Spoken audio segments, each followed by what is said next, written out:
A Dissertation upon Roast Pig by Charles Lamb. Mankind, says a Chinese manuscript, which my friend M was obliging enough to read and explain to me, for the first 70,000 ages ate their meat raw, clawing or biting it from the living animal, just as they do in Abyssinia to this day. This period is not obscurely hinted at by the great Confucius in the second chapter of his Mundane Mutations, where he designates a kind of golden age by the term Chou Fang, literally the cook's holiday. The manuscript goes on to say that the art of roasting, or rather broiling, which I take to be the elder brother, was accidentally discovered in the manner following. The swineherd Ho Ti, having gone out in the woods one morning, as his manner was, to collect masts for his hogs, left his cottage in the care of his eldest son Bobo, a great lubberly boy, who, being fond of playing with fire, as youngers of his age commonly are, let some sparks escape into a bundle of straw, which, kindling quickly, spread the conflagration over every part of their poor mansion till it was reduced to ashes. Together with the cottage, a sorry antediluvian makeshift of a building, you may think it, what was of much more importance, a fine litter of new farrowed pigs, no less than 9 in number, perished. China pigs had been esteemed a luxury all over the world, from the remotest periods that we read of. Bobo was in the utmost consternation, as you may think, not so much for the sake of the tenement, which his father and he could easily build up again with a few dry branches and the labor of an hour or two at any time, as for the loss of the pigs. While he was thinking what he should say to his father, and wringing his hands over the smoking remnants of one of those untimely sufferers, an odor assailed his nostrils, unlike any scent which he had before experienced. What could it proceed from? Not from the burnt cottage. He had smelt that smell before. Indeed, this was by no means the first accident of the kind which occurred through the negligence of this unlucky young firebrand. Much less did it resemble that of any known herb, weed, or flower. A premonitory moistening at the same time overflowed his nether lip. He knew not what to think. He next stooped down to feel the pig, if there were any signs of life in it. He burned his fingers, and to cool them, he applied them in his booby fashion to his mouth. Some of the crumbs of the Scotch skin had come away with his fingers, and for the first time in his life, in the world's life indeed, for before him no man had known it, he tasted crackling. Again he felt and fumbled at the pig. It did not burn him so much now, still he licked his finger from a sort of habit. The truth at length broke into his slow understanding, that it was the pig that smelt so, and the pig that tasted so delicious.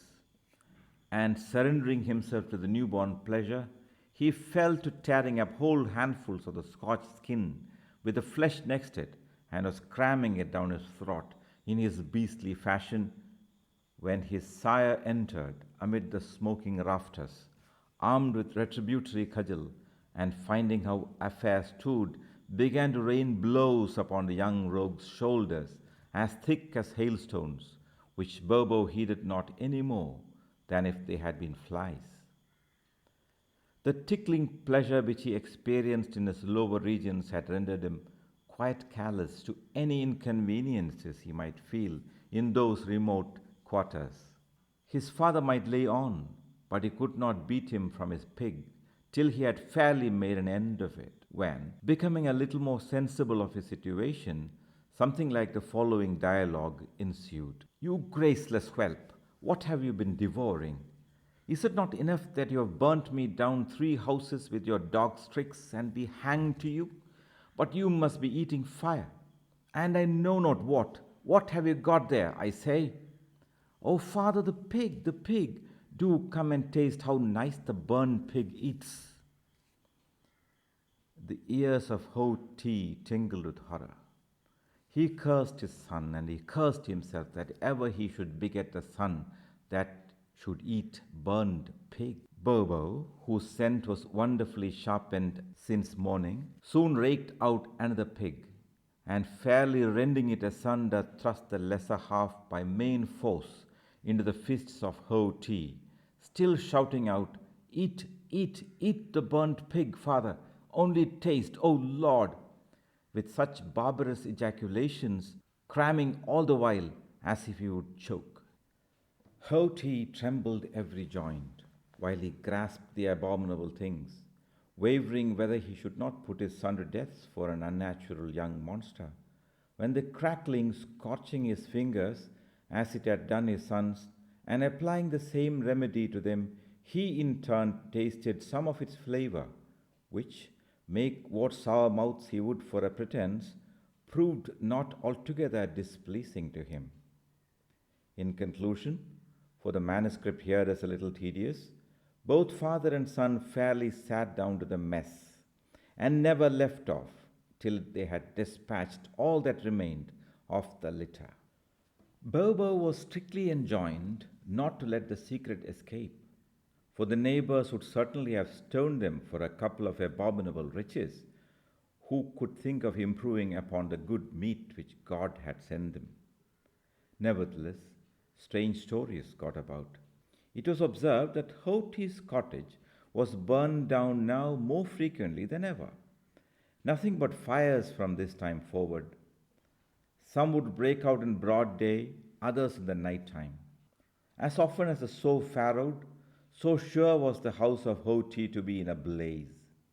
And Ho Ti himself, which was the more remarkable, instead of chastening his son, seemed to grow more indulgent to him than ever. At length they were watched, the terrible mystery discovered, and father and son summoned to take their trial at Pekin, then an inconsiderable assize town. Evidence was given, the obnoxious food itself produced in court, and verdict about to be pronounced, when the foreman of the jury begged that some of the burnt pig, of which the culprit stood accused, might be handed into the box. He handled it, and they all handled it, and burning their fingers as Bobo and his father had done before them, and nature prompting to each of them the same remedy, against the face of all the facts, and the clearest charge which judge had ever given, to surprise of the whole court, townsfolk, strangers, reporters, and all present, without leaving the box, or any manner of consultation whatever, they brought in a simultaneous verdict of not guilty.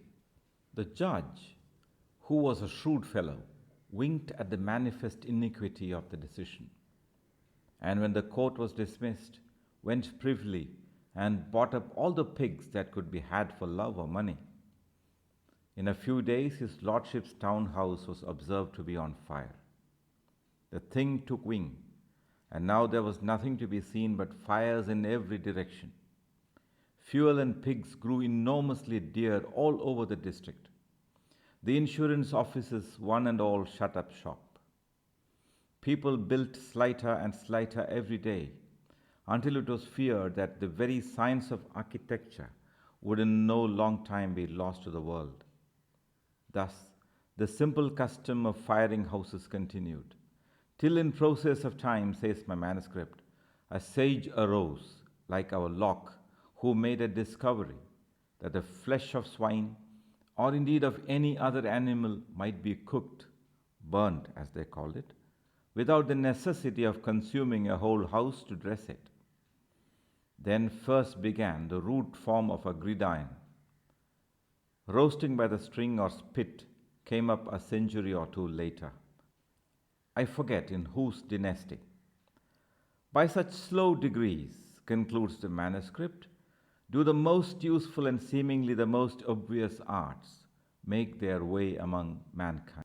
Without placing too implicit faith in the account above given, it must be agreed that if a worthy pretext for so dangerous an experiment as setting houses on fire, especially in those days, could be assigned in favor of any culinary object, the pretext and excuse might be found in roast pig.